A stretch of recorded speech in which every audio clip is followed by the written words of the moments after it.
በአሁኑ ሰዓት ላይ በሚሊዮን የሚቆጠሩ ብሮች ኪሳራ ላይ እያየን ነው። ብዙ ሰው መኪና በሚገዛበት ጊዜ ሳያውቀው ብዙ ሚሊዮን ብሮችን እየከሰረ ነው። ነገር ግን ኪሳራው በገንዘብ ብቻ የሚለካ አይደለም።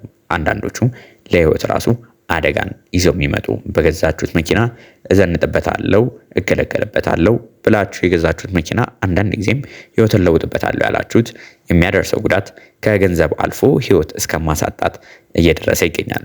በዛሬታችን ምንድን ነው እየተፈጠረ ያለው ነገር፣ እንዴትስ መከላከል እንችላለን የሚሉትን የተለያዩ መረጃዎችን ይዤላችሁ መጥቻለሁ። ከመረጃዎቹ ጋር አዶንያስ ነኝ። መልካም ቆይታ። ከዛ በፊት ግን ለዚህ ቻናል አዲስ ከሆናችሁ በዚህ ቻናል ላይ በየዕለቱ ከመኪና ጋር የተገናኙ መረጃዎችን ይዘላችሁ ስለምቀርብ ሰብስክራይብ ያድርጉ። እንዲሁም ቪዲዮ ሲለቀቅ በቶሎ እንዲደርሰው የደወል ምልክቱን ጫኑ። አሁን ብዙ ሰው በተደጋጋሚ እያየ ነው ያለነው እና ብዙ ሰው ጥፋት እያጠፋ የሚገኘው ነገር ምንድነው? መኪናን እንደ ሱሪና ጃኬት ጀስት ገዝቶ መውጣት ቀላል ይመስለዋል መኪና መግዛት። ነገር ግን መኪና መግዛት በአሁኑ ሰዓት ላይ በጣም ከባድ ነው ከምታስቡት በላይ። እጃችሁ ላይ በቂ ገንዘብ ቢኖርም የምትፈልጉት መኪና የምታውቁት ቢሆንም መኪናውን ለመግዛት ማየት ያለባችሁ ማወቅ ያለባችሁ የተለያዩ ስቴፖች አሉ። ከነሱ ስቴፖች መካከል የተወሰኑትን አንድ ባንድ ዛሬ ያሳያችኋለሁ።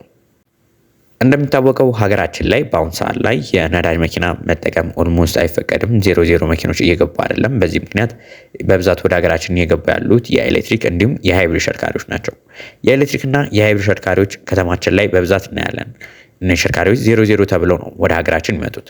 00 ተሽከርካሪዎች ከተማችን ላይ በሚገቡበት ጊዜ አብዛኛው ጊዜ በግል አስመጪዎች የሚገቡ ናቸው። በዚህ ምክንያት የተለያዩ ጉዳት ያለባቸው ተደብቀው የሚገቡ አሉ። እንዲሁም በመንገድ ላይ ያሉ ጉዳት የሚደርስባቸው አሉ። ይህንን ይበልጥ የሚረዳኝ በተለይ ወደ ፖርት አካባቢ የሚሰራ ሰው ካለ እነዛን ነገሮች በደንብ ያስተውላል። ከመርከብ በሚወርዱበት ጊዜ ወደ መኪና ሲጫኑ ሲወርዱ ብዙ ጊዜ አደጋ ይደርስባቸዋል።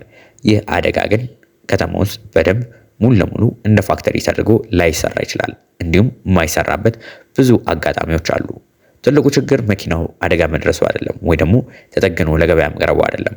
ነገር ግን መኪናውን ለገበያ በሚቀርብበት ጊዜ ተጠግኖ ለገበያ በሚቀርብበት ጊዜ መኪናው ጉዳት እንደደረሰበት ከዚህ በፊት አደጋ እንዳጋጠመው ብዙ ሻጮች አይናገሩም። በዚህ ምክንያት ነው ከፍተኛ ኪሳራ እየመጣ ያለው።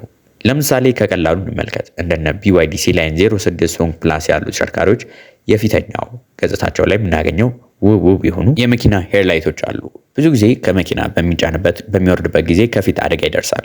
ይህ በሚሆንበት ጊዜ ከፊት ያሉ መብራቶች ላይ ክራክ ያጋጥማል። ክራክ ማጋጠም ብቻ አይደለም ሪፕሌስ ሊጠይቅ ይችላል። ለምሳሌ ከቀላሉ እንጀምር።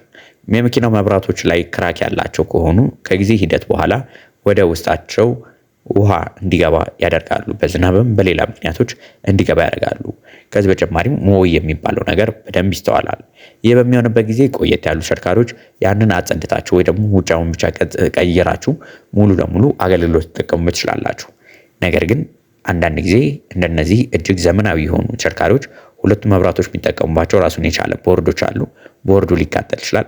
ቦርዱ በሚቃጠልበት ጊዜ ፓርኪንግ ሴንሰሮችም አብረው የመቃጠል ነገር ያጋጥማል። ይህ ብቻ አይደለም። ከዚህ በተጨማሪ ደግሞ ካሜራዎቹ ላይም ጉዳት ይደርስባቸዋል። ጉዳት በሚደርስበት ጊዜ ይህንን ሁሉ ለመጠገን በትንሹ ከ300 ሺህ ብር እስከ 500 ሺህ ብር ባለው የዋጋ እርከን ለጥገና ሊያስወጣችሁ ይችላል። ይህ መኪናው ባለመፈተሹ ያጋጠመ ነው። መኪናው ባጋጠሙ በትንሿ የመብራት ላይ ስንጥቅ አማካኝነት ነው እንደነዚህ አይነት ችግር የመጣው። ነገር ግን ከተማ ውስጥ ይህ ብቻ አይደለም። በጣም ተደጋጋሚ የምንመለከተው ነገር ባትሪ ላይ የሚሰሩ ስራዎች በጣም በአሁን ሰዓት ላይ አነጋጋሪ እየሆኑ ነው። ከዚሁ ባሳለፍነው ሳምንት የተለያዩ ተሽከርካሪዎችን ስፈትሽ ነበር። በተደጋጋሚ የBYD E2 ተሽከርካሪዎች ሲያጋጥሙ ነበር። እዚሁ ላይ የታዘብነው ነገር አብዛኞቹ በዋጋ ምክንያት ከ2025 ላይ እስከ 12ኛው ወር ያሉ ቢሆኑም ከሁለተኛው ወር እስከ 12ኛው ወር ያሉ ቢሆኑም አብዛኞቹ ዝቅተኛው ወር ላይ ያሉ ተሽከርካሪዎች ብዙዎቹ ባትሪያቸው ላይ ትንሽ ጉዳት ያጋጠማቸው ናቸው። ይህም ስላችሁ መኪናው ከጥቂት መኪኖች ናቸው እንጂ አብዛኞቹ 98፣ 97፣ 99 ባትሪ ሄልዝ ላይ የሆኑ ናቸው። መኪኖቹ ረጅም ጊዜ የቆሙ ናቸው። ይህ ብቻ አይደለም። መሸጫ ቤት መጥተው በሚቆሙበት ጊዜ ረጅም ጊዜ ሲቆሙ አንዳንድ ባለማወቅ የሚሰሩ ስህተቶች አሉ። መኪናውን እዛው ላይ ቻርጅ በተደጋጋሚ የማድረግ ነገር ያጋጥማል። በዚህ ምክንያት መኪኖቹ ቻርጅ አድርገው በተደጋጋሚ ሙሉ ለሙሉ ፉል ማድረግ ሳይሆን የተወሰነ የተጨመረባቸው በሚሆንበት ጊዜ የቻርጂንግ ፖርቱ ላይፍ ስፓን ከ2500 እስከ 3000 ነው። የዛ ላይ ኢፌክት ይኖረዋል። ከዚህ በተጨማሪ ደግሞ ባትሪ ሄልዙም እንዲወርድ ሊያደርጉ ከሚችሉ ነገሮች መካከል አንዱ ናቸው። ከዚህ በተጨማሪ ደግሞ አንዳንድ በጣም በተደጋጋሚ እያጋጠሙን ያሉት ነገሮች ደግሞ ፓራውልት ላይ የመሰራት ነገር አለ። እንደምታውቁት ከተማችን ላይ የምናያቸው የተለያዩ የኤሌክትሪክ ሃይብሪድ ተሽከርካሪዎች በአደጋ የመከላከል ብቃታቸው ከበፊተኞቹ እጅግ በጣም የተሻሉ ናቸው። በዚህ ምክንያት ለምሳሌ 00 የሆኑ እንደነ BYD C-Line 06 ሶንግ ፕላስ ኢቱ የተባሉ ተሽከርካሪዎች አደጋ የመከላከል ብቃታቸው በከተማ ውስጥ ከምናገኛቸው እንደነ ሱዙኪ ዲዛየር፣ ሃይንዳይ ቱክሰን ከዚህ በፊት የነበሩት ሞዴሎች ከነሱ አንጻር ራሱ የአደጋ የመከላከል ብቃታቸው የተሻሉ ናቸው። እነዚህ ተሽከርካሪዎች ግን ተጭነው በሚመጡበት ጊዜ አንዳንድ ጊዜ የመውደቅ አደጋ ያጋጥማቸዋል። በዚህም ጊዜ የመኪናው ኤርባግ ይፈነዳል። ኤርባግ በሚፈነዳበት ጊዜ ደግሞ ሙሉ ባትሪ ወርዶ መሰራት ይኖርበታል።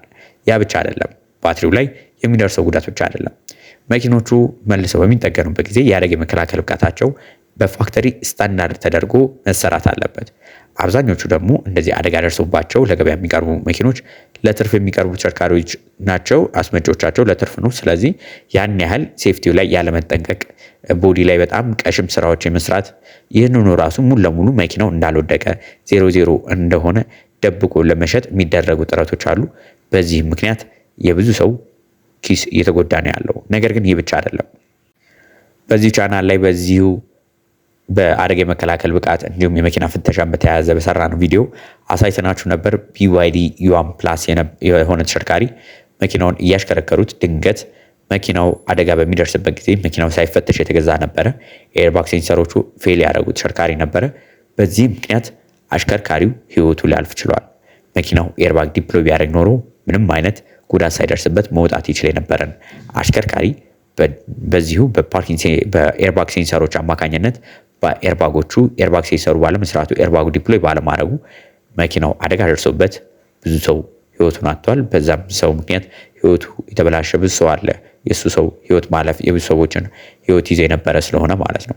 እንደነዚህ አይነት ነገሮች በተደጋጋሚ እያጋጠሙ ነው። የመኪና ፓራውልት ሙሉ ለሙሉ ተቆርጦ የተሰራ ነው። ይሄንን የምነግራችሁ በተባለ ሳይሆን እኛ በአይናችን እያየ ነው፣ ፍተሻ ላይ እያጋጠምን ስለሆነ ነው። ስለዚህ የትኛውን መኪና በምገዙበት ጊዜ አስፈትሻችሁ ግዙ። ሳታስፈትሹ ገዝታችሁ ራሱ መኪናውን ባንክ ልበደርበት ብትሉ ባንክ አስፈትሾ ችግር ካለበት እዛው ላይ ላይቀበላችሁ የሚችልበት አማራጮችም አሁን እየሰፉ ነው ያሉት። ስለዚህ እንደነዚህ አይነት ነገር ጥንቃቄ ያስፈልጋል። መኪና በደንብ ተፈትሾ መውጣት አለበት እንላቸዋለን። ስለዚህ መኪና ስንገዛ የት እናስፈትሽ? ምንም አታስቡ፣ ኃላፊነት ወስደን እኛ እንፈትሽላችኋለን። የምንሰጣችሁ ወረቀት በባንኮችም ተቀባይነት ያለው ስለሆነ ድጋሚ አስፈትሹ ላትባሉ ትችላላችሁ። መኪናውን ራሱ ብትበደሩበት። ይህ ብቻ አይደለም፣ መኪናን በጥንቃቄ መያዝ እንዴት እንደሆነ እንዲሁም ደግሞ መኪና ላይ በምገዙበት ጊዜ አጀስት ተደርገው መቀበል ያለባችሁ ነገሮች እዛው ያላችሁበት ቦታ አጀስት አድርገን ስለምንሰጣችሁ ከስሩም ታይም ስልክ ቁጥር ይደውልን። ከመኪና ጋር የተገናኙ የተለያዩ መረጃዎችን መከታተል ፎሎ ማድረጉን አይርሱ። በቀጣይ ሌሎች ከመኪና ጋር በተገናኙ መረጃዎች እስከምንገናኝ ድረስ መልካም ሁሉ ተመኘው።